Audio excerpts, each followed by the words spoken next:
창세기부터 사사기까지의 먼저 흐름을 보시면, 성경의 흐름을 보시면 하나님은 하나님 나라의 꿈을 가지고 계십니다.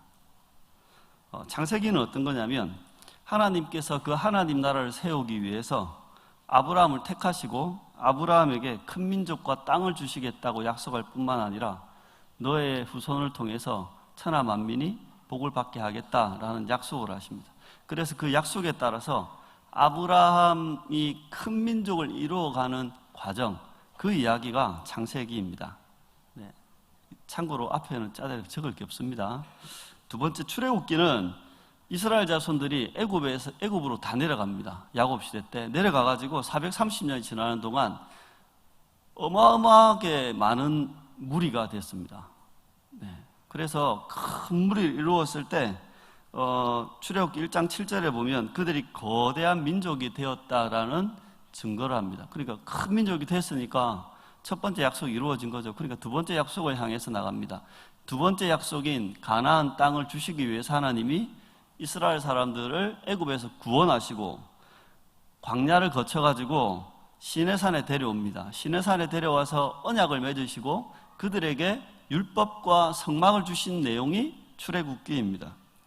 그리고 그 이후에 이어지는 레위기는 이들을 구원해서 종착지가 결국에는 가나안인데 가나안 땅에서 그들이 건설해야 될 하나님 나라, 그 나라에 대한 법을 하나님께서 가르쳐 주시는데 그 법에 있어서 중요한 것은 법, 규정 그게 다가 아니라 우리가 잘 봐야 되는 건 법 정신입니다. 법 정신.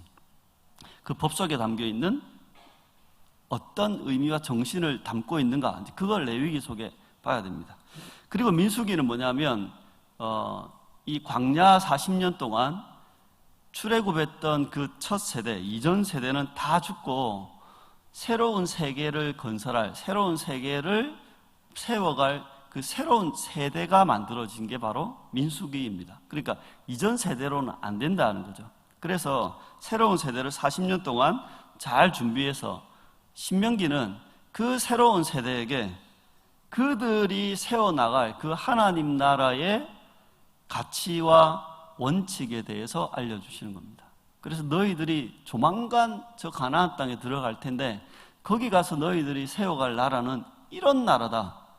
애굽처럼 가나안처럼 세상에 있는 또 다른 나라를 세우려는 게 아니다.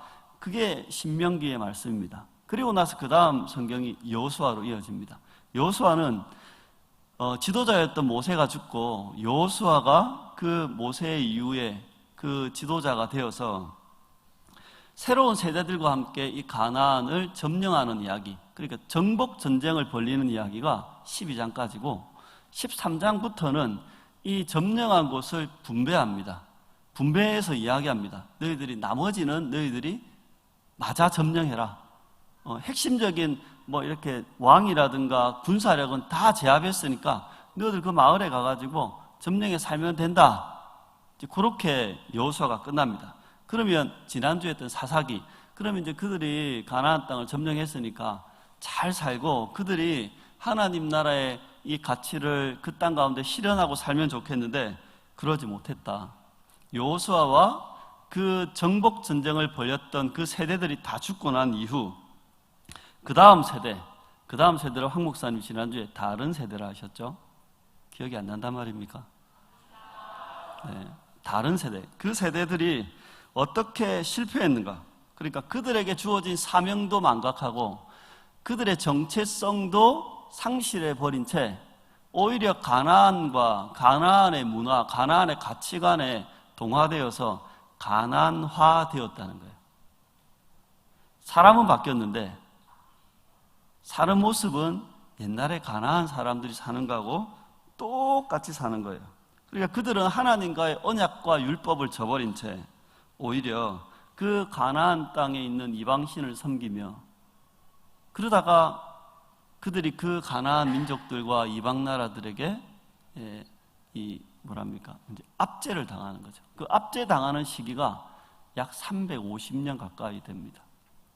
그래서 그 악순환이 계속 반복되는 겁니다. 배도와 불신의 악순환. 그리고 이 종교적으로 백성들은 타락하고 다음에 도덕적으로도 이 맛이 가는 거죠. 예. 공동체는, 하나가 돼야 될 공동체는 완전히 분열되어서 심지어 이 사사기 끝에 보면 서로가 서로를 죽이는 이 동족 간의 이 살육이 일어나는, 그래서 한 지파가 거의 다 사라져버린, 500명 빼고 다 죽어버린 일들이 이제 벌어지게 됩니다. 그러니까 이 심각한 문제에 빠져버린 이스라엘이 어디서부터 어떻게 손을 써야 될지 모르겠다. 이게 사사기의 내용입니다. 사사기의 그 내용과 동시대의 사건이 어디냐면 룻기인데, 먼저 룻기의 구조와 내용을 한번 보시면, 먼저 배경부터 말씀드리면, 제가 자료화면 첫 번째 지도를 한번 보여주시죠. 룻기의 배경이 되는 위치, 제가 봐가 여러분 안 보이죠? 하나도 안 보이죠? 그 중간쯤에 이렇게 확대를 해주시면 유다 지역, 예, 좀 밑으로 내려보세요. 유다라고 적혀 있는 데가 있죠? 유다 위에 글자가 보입니까? 뭐라 적혔습니까? 예, 헤브론이 유다 지역의 일종의 이제 핵심 도시입니다. 그러니까 우리 유다 지역의 수도 같은 곳이 헤브론입니다. 그리고 헤브론 위로 좀 더 올라가면 베들레헴 있죠. 그 위에 예루살렘 있죠. 우리 예루살렘 엄청 유명하게 생각하지만 사사시대에는 예루살렘을 점령하지도 않았습니다. 그리고 저기는 이스라엘 사람들이 살도 못했습니다. 그 밑에 베들레헴 있죠. 유다 땅인데 이 베들레헴은 유다 지역의 산골 마을입니다. 네, 경상북도 창원시 북면 그런 데 있잖아요. 그런 산골 마을. 네, 그거가 바로 저 베들레헴이라는 마을입니다. 네. 한 장 더 다른 자료를 보시면, 그러면 저희가 지리적인 부분이고 저기도 안 보일 수도 있는데, 저 시대 수도를 보면 광야 시대를 지나서 정복 시대, 그렇게 길지 않습니다. 광야 시대 40년, 정복 시대 한 30년, 예, 그리고 나서 그 다음부터 다 사사 시대입니다. 350년 가까이 됩니다. 사사기 통치가 메뉴에 보시면 온니엘부터 시작해서 마지막 삼손의 이르기까지 사사들의 통치가 있는데, 룻기는 어디쯤이냐면 사사기의 거의 끝부분입니다. 엉망진창으로 살고 있는 그 시대. 그러니까 맛이 갈 대로 맛이 간 이스라엘 가운데 그 산골 마을에 이 베들레헴 거기에 룻과 나오미와 보아스라는 사람을 중심으로 일어나는 그 참 택도 아닌 이야기, 별것 아닌 이야기. 근데 성경은 이 이야기를 엄청 중요하게 강조하고 있습니다. 그리고 이 룻기에서 하고자 하는 그 말이 뭔가? 한 여인이 좋은 남자를 만나서 두 번째 결혼을 잘해야 된다는 이야기인가? 예, 최고의 남편은 돈 많고 나이 많은 남자라는 이야기인가? 보아스가 그랬으니까. 예, 아니면 고부 간의 갈등은 그만하고 시어머니께 효도하라는 이야기인가? 그런 이야기 아닙니다. 아니면 읽다 보면 이 사람들은 고부 사기단인가? 예, 고부 간에 무슨 사기치는 사람들, 그런 이야기가 아닙니다. 그리고 성경이 하고 싶은 이야기, 윤리 도덕을 넘어서 성경이 하고 싶은 그 이야기를 한번 보셔야 됩니다. 지금부터 달려보겠습니다. 자, 1장은 룻기 1장은 엘리멜렉의 아내였던 나오미가 베들레헴으로 돌아온 이야기입니다. 갈 때는 남편하고 두 아들 데려갔다가 다 잃고 돌아올 때는 며느리 룻만 데리고 옵니다. 예, 사람들이 데려오니까 나오미에게 했던 말이 있습니다. 나오미냐? 이랬어요. 나오미냐? 나오미 왔냐? 이랬으니. 그러니까 나오미가 나한테 나오미라 하지 마라. 나오미의 뜻 희락이거든요. 기쁘다는, 나한테 말하라 해라. 말하는 쓰다. 다른 말로 하면 이게 괴롭다 이거예요. 내한테 기쁘다 하지 마라. 난 괴롭다. 예, 그게 1장의 이야기입니다. 2장에는 그 나오미의 며느리였던 룻이 먹을 게 없으니까 이삭을 주러 갑니다. 이삭을 주러 가가지고 보아스를 만나게 된 이야기가 바로 이 2장의 이야기입니다. 2장 초반에 보면 보아스에 대해 소개하는데 뭐라 되어 있냐면, 나오미의 남편이었던 엘리멜렉의 친족으로 유력한 자는 뭐냐면 영향력 있는 자죠. 돈도 있겠죠. 네. 유력한 자를 룻이 이삭 주러 갔다가 우연히 만난 겁니다. 이삭 주러 갔다가 우연히 만났는데 보아스가 잘해줬습니다. 젊으니까 잘해줬겠습니까? 예쁘니까 잘해줬겠습니까? 맨날 이스라엘의 못생긴 애들 보다가 모압에서 다른 이렇게 외국의 여자가 와가지고 그래서 혹 반해가 잘해줬겠습니까? 그렇게 보면 안 됩니다. 그냥 그게 그 사람들의 배어있는 삶의 모습이었던 거예요. 그래서 그렇게 잘 챙겨주고, 심지어는 밥까지 같이 먹고 양식도 챙겨주고, 예, 그렇게 합니다. 그랬더니 룻이 돌아와가지고 이런 일이 있었습니다. 그러면서 이제 나오미에게 막 이야기를 하니까 나오미가 이 보아스는 어떤 사람이다, 우리의 친족이다, 기업 물을 자인데 너무 감사하네, 뭐 그렇게 합니다. 그리고 룻은 보리추수부터 밀추수를 할 때까지 이렇게 길게 계속해서 보아스의 밭에서 이삭을 줍습니다. 그게 2장이고 3장에는 이제 룻과 보아스가 아주 가까워지는 이야기입니다. 어떻게 가까워지냐면 나오미가 이제 언지를 줍니다. 룻한테 잠잘 때, 추수 다 마치고 잠잘 때 네가 그 남자의 옆에 가서 슬쩍 누워라. 예? 이게 지금 뭐가 좀 이상하죠. 네, 살짝 누워라. 네, 그랬더니 룻이 순종합니다. 네, 이상하게 보시면 안 됩니다. 그랬더니 자고 있는데 이 보아스가 자고 있는데 여자가 발 밑에 누워 있는 거예요. 젊은 여자가, 아는 여자가. 그랬더니 보아스가 그 여자를 덮치지 않았습니다. 가만히 놔둡니다. 네가 왜 여기 있느냐? 보아스도 룻에게 마음이 있었던 것 같습니다. 그래서 이런 그날 밤에 무슨 일을 벌인 게 아니라 뻘떡 일어나가지고, 새벽에 뻘떡 일어나가지고 이제 룻에게는 이는 있으라 그러고 이제 마을에 가가지고 내가 이 기업 물을 자가 되기 위해서 열심히 움직이겠다, 이제 그렇게 하는 게 3장입니다. 4장은 우리가 읽었는데 그 내용은 뭐냐면 룻하고 보아스가 이제 결혼하는 이야기입니다. 결혼하는 과정인데 보아스가 기업 물을 자가 되는 과정을 먼저 합니다. 원래는 1순위가 있어요. 보아스는 2순위예요. 1순위가 포기하면 자기가 할 수 있는데, 그래서 마을 어귀에 장로들을 모아놓고 기업 물을 아무개 씨한테 네가 물을 끄냐 물어보니까 기업 물을 아무개가 막 이렇게 처음에는 했다 했다가 나중에 안 한다 해가지고 그럼 내가 할게 이래가지고 보아스가 공식적으로 합법적으로 이 룻하고 결혼하게 됩니다. 결혼해가지고 애를 낳았는데 그 애가 오벳이었다. 그 오벳은 이새의 아버지, 그리고 이 다윗의 할아버지였다. 이제 그 이야기를 하면서 족보로 마치는 게 이야기입니다.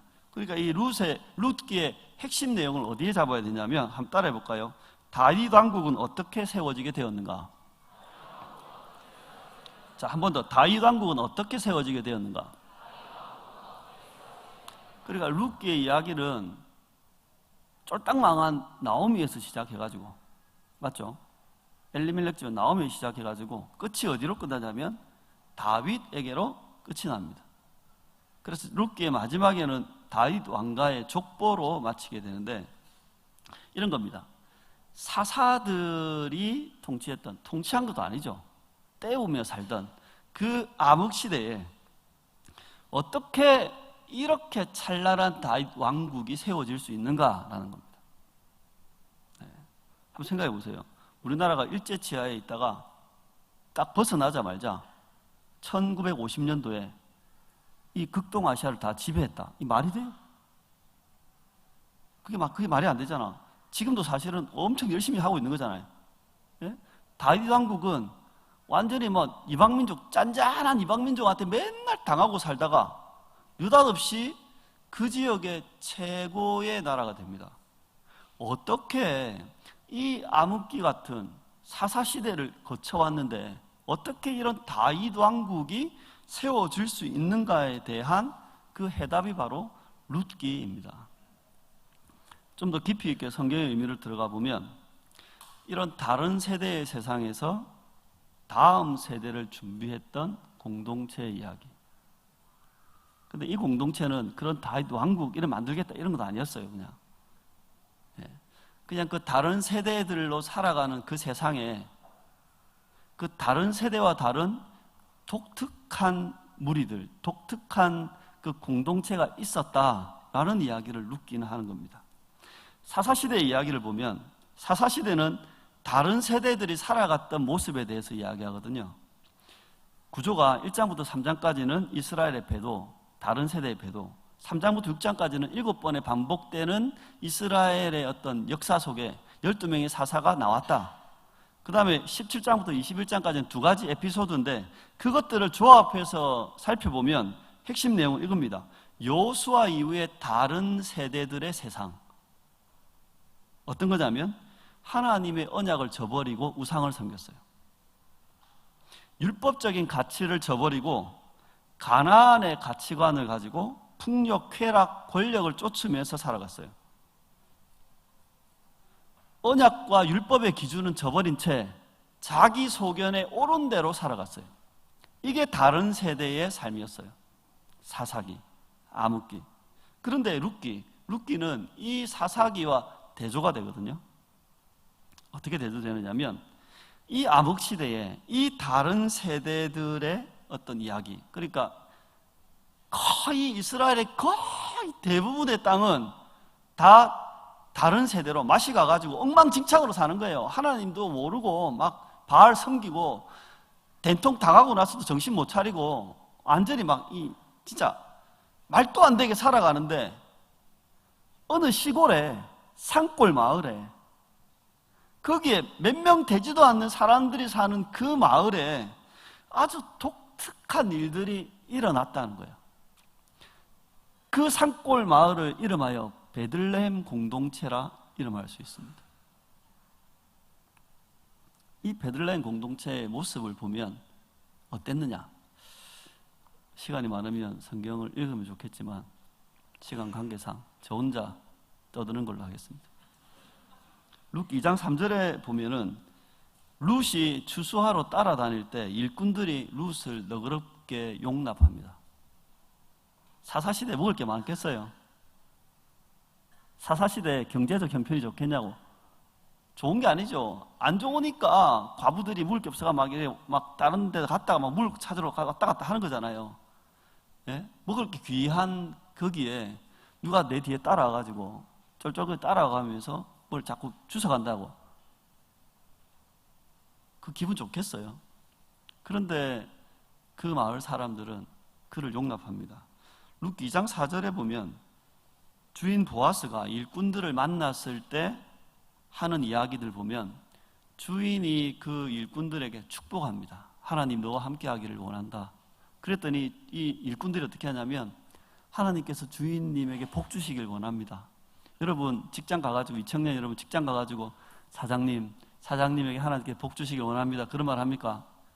망해라. 나쁜 놈 새끼. 그래 안 합니까? 예? 혹시 사업을 하시는 여러분 직원들한테 가가지고 하나님 너에게 복 주길 원한다. 출근 좀 빨리 해라 막 그런 말 안 하세요. 일 좀 똑바로 해라 맨날 이런 말 하지. 예. 근데 이 사람들의 모습을 보면 주인과 일꾼임에도 불구하고 갑을 관계가 아닙니다. 연합적인 관계, 언약적인 관계입니다. 착취적인 관계가 아닙니다. 기생하는 관계가 아닙니다. 2장 8절에서 9절에 보면 보아스와 일꾼들이 이 사회적 약자인 룻에게 호의를 베푸입니다. 집 먹고 살기도 힘들 건데 그 약자에게 최대한의 호의를 베풀어서 함께 살 수 있도록 배려합니다. 11절, 2장 11절부터 13절의 내용을 보면 룻하고 보아스하고 대화를 하는데 대화의 내용이 이겁니다. 내가 네 형편을 안다. 얼마나 고생이 많았니? 너 여기서 할 수 있는 만큼 여기서 생활하고 도움이 되고 보탬이 됐으면 좋겠다. 그랬더니 룻이 어떻게 해요? 감사합니다. 그 은혜에 내가 어떻게 말로 못하겠습니다. 그러니까 서로 격려하고 축복하고 위로하는 그런 관계였다는 거예요. 2장 14절에 보면 보아스가 룻을 식탁에 초대합니다. 그래서 와가지고 빵을 초에 찍어 먹어라. 우리 말하면 소스에 발라 먹으라 이거죠. 예? 그리고 네 필요한 만큼 먹고 물도 마시고. 이게 중요한 식탁 공동체에 초대했다는 거 뭐냐면 니도 우리 가족하고 똑같다라는 이야기. 언제 봤다고? 얼마나 봤다고. 이 여자가 누군 줄 알고. 근데 보아스가 어떻게 해요? 그 룻을 불러가지고 그렇게 배려하고 먹이고 합니다.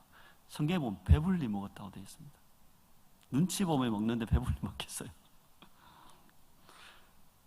2장 15절 16절에 보면 이 보아스가 자기와 함께 있는 소년들에게 이 룻을 건들지 마라, 적극적으로 지키고 보호하고 배려해 주라고 합니다. 네, 젊은 여자, 결혼한 적이 있는 과부, 너가 결혼했다고 이방 여자라고 너가 함부로 대하면 안 된다. 아무 때나 음담패설하고 아무 때나 추파 던지고 그러다 눈 맞아 볼라 하고 찝쩍거리고 너 그러면 안 된다. 오히려 너희들이 이 여인을 지키고 보호하고 돌봐주고 배려해야 된다. 이 소년들이 그 보아스의 이야기 그대로 실천했습니다. 이런 이야기를 그대로 실천하는 게 얼마나 어려운지 여러분 청소년 시기를 지났기 때문에 아시지 않습니까? 어른이 얘야 이렇게 해라 한다고 그래 합니까? 그래 안 합니다. 룻기 3장으로 넘어가 보면 이 룻하고 보아스하고 가까워지는 관계인데 아까 성경 제가 설명했지만 누워있을 때 한 여인이 자기 옆에 옵니다. 발치에 옵니다. 그럼 어떻게 해요? 제수죠. 이게 웬 떡이냐? 보아스가 룻에게 내 딸아 하는 걸 보면 보아스와 룻은 곧 잡아도 나이 차이가 20살 이상은 나지 않겠는가? 그러니까 제 나이가 49살인데 1청년부 정도 나이 되는 거죠. 룻은 1청년부, 보아스는 제 나이, 황 목사님 나이. 네, 만약에 제가 목사가 아니라 치면, 목사가 아닌데 제가 이렇게 누구 자고 있는데 제가 마누라가 없다 치는 거예요. 제가 누구 자고 있다. 들판에 아무도 없어. 네? 들판, 내가 누구 자고 있어. 누구 자고 있는데 1청년부에서 제일 예쁜 아가씨가 내 옆에 가서 탁 누워 있는 거라. 누우면서 어떻게 해요? 자기 다리를 내 다리 위에 탁 올리는 거라. 그러면 어떻게 되겠어요? 제수지. 웬 제수냐? 그래 어떻게 해요? 덥석 알아야지. 이게 원래 정상이에요, 정상. 예? 안 그래요? 예. 그런데 보아스는 어땠냐면 보아스는 자신의 욕정대로 따르지 않았습니다. 멈추었습니다. 네. 멈추고 어떻게 했냐면 내가 율법적인 절차를 따르겠다 하고 그 자리를 뜹니다. 먼저 일단 사고치고 내가 해보겠다 이게 아니고 멈추고 그렇게 했습니다. 4장에 넘어와 보면 4장 우리가 읽었던 초반의 본문에 보면 아무개시가 나오는데 아무개시를 그 보아스가 부르잖아요. 불러가지고 어떻게 하냐면 장로들하고 앉혀가지고 이야기를 합니다. 아무개를 불러가지고 뒷골목에 불러가지고 야이씨 니 이제 죽는다 이래 내 시킨 대로 이래 안 하고 공식적인 절차를 밟습니다. 그러니까 보아스는 유력한 자, 힘과 능력이 있음에도 불구하고 자기 힘과 능력과 재력으로 밀어붙이지 않고 하나님의 법인 율법적 절차를 따라서 그 일들을 했다는 겁니다. 이름 없는 아무개시, 이 아무개시는 어땠냐면 자기가 이 기업 물을 자 최우선순위거든요. 처음에는 이 4장 4절에 보면 네가 이래 기업 물으겠느냐 했을 때 이 아무개시가 어떻게 하냐면 내가 물으겠습니다 이렇게 합니다. 내가 물으겠습니다. 이 말은 뭐냐면 자기가 이 집안 이 가문의 책임을 내가 다 하겠습니다. 그런데 이 보아스가 근데 이 땅만 어떻게 해결해 주면 되는 게 아니고 그 여인들도 네가 해결해 줘야 된다. 먹여 살려야 된다. 그랬더니 아무개가 고민하는 겁니다. 근데 그까지는 너무 내 힘에 부칩니다. 그러니 내가 도저히 물을 수 없겠습니다. 이 사람 처음부터 이런 재수 없는 일이 이게 아니라 최선을 다하려고 하는데 그게 내 힘에 부치는 거예요. 그래서 이 사람이 어떻게 해요? 정중하게 거절하고 신을 벗어서 나의 기업 물을 이 고난을 당신에게 드립니다 하는 거예요. 그랬더니 마을 장로들이 보세요. 마을 장로들이 어떻게 하냐면 보아스를 축복을 합니다. 예, 보아스가 이렇게 그 보아스와 룻에 대해서 축복하면서 이 축복의 내용을 보면 그때까지 보아스는 상속자가 없었구나라는 걸 압니다. 그 상속자가 있기를 원한다 이렇게 말하거든요. 예, 그러니까 보아스를 축복하는, 보세요. 이 사사기 룻기 전체의 내용을 보면 베들레헴 공동체에 나쁜 놈, 못된 짓, 이상한 놈, 희한한 놈 이런 거 하나도 없습니다. 같은 사사시대인데 여기의 이야기는 다른 세상의 이야기를 듣는 것처럼 룻기는 그렇습니다. 그래서 이 들어보면 이게 과연 사사시대 맞는가? 엉망진창이 돼버린 암흑시대가 맞는가? 다른 세대들이 살았던 그 삶의 방식과 이들은 왜 이렇게 다른가? 베들레헴 공동체에는 은혜, 긍휼, 정의, 용납, 책임, 절제, 위로, 축복이 있었습니다. 그리고 이들에게는 공동체성이 살아 있었습니다.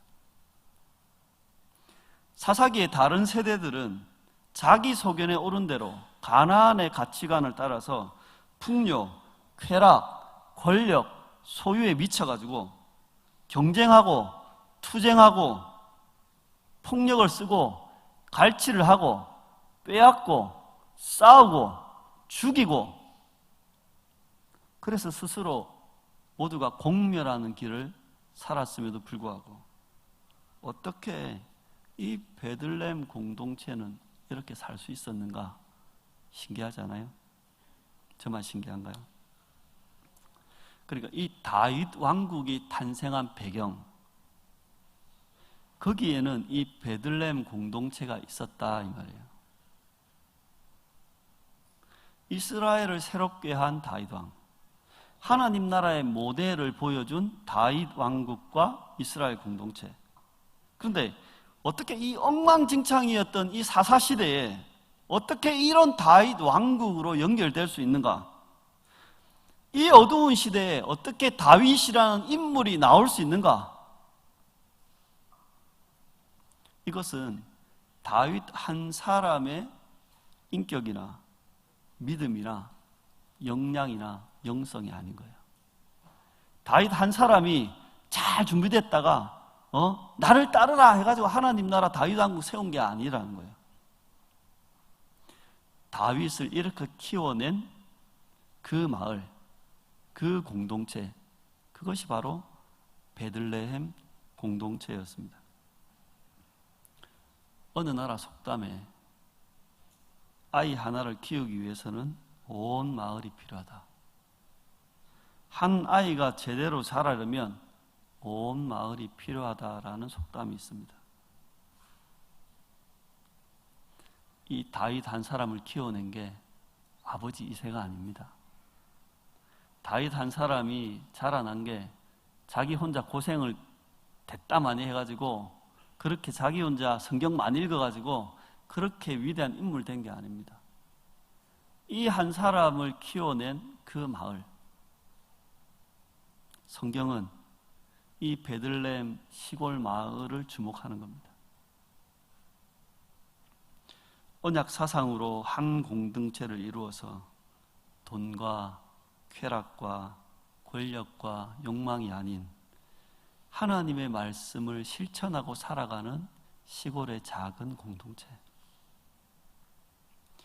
자기 생각에 이끌리는 대로 자기 욕심과 자기 욕정으로 서로를 파괴하고 착취하고 이용하는 것이 아니라 서로에게 신의를 지키고 서로를 용납하고 서로를 보호할 줄 알고 서로에게 책임을 다하는 공동체.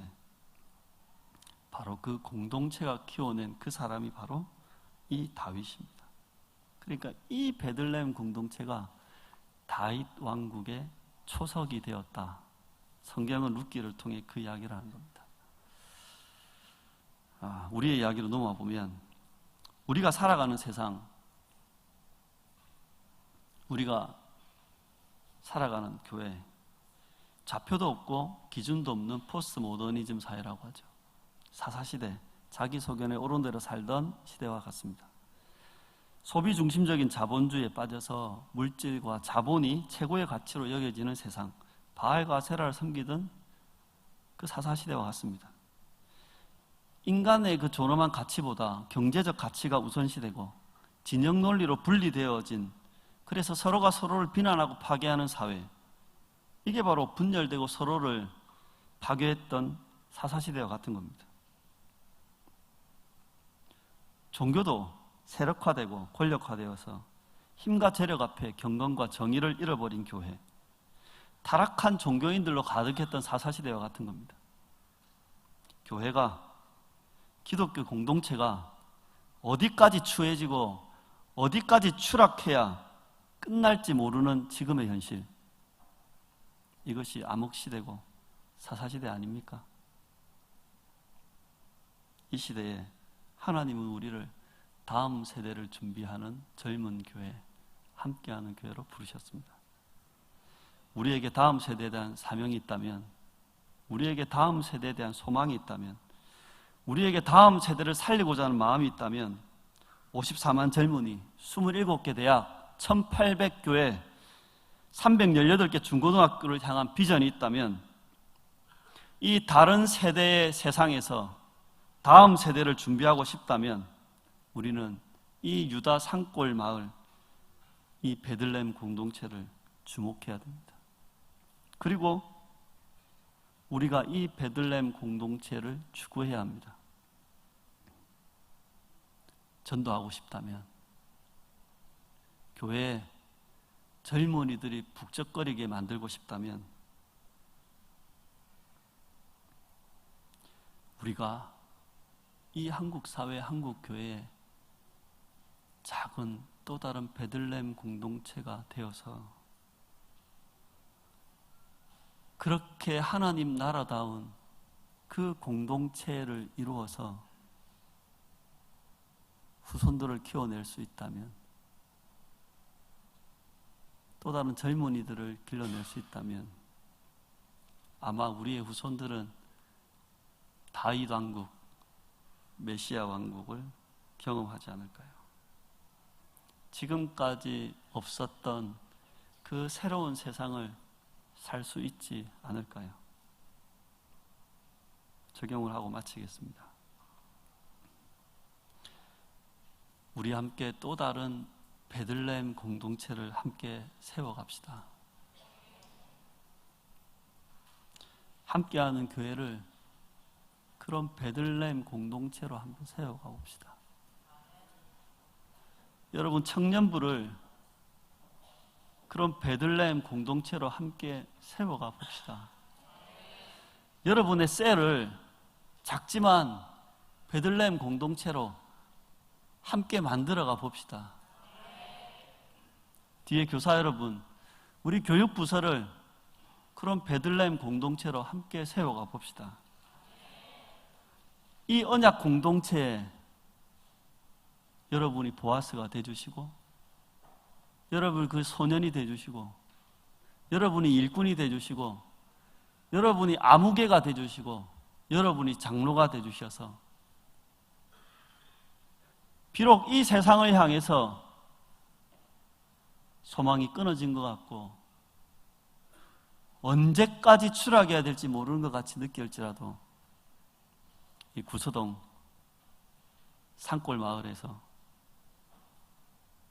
베들레헴 공동체를, 구서동 공동체를 만들 수 있다면 하나님은 이 교회를 세우신 그 목적에 따라 우리를 기뻐하지 않을까 싶습니다.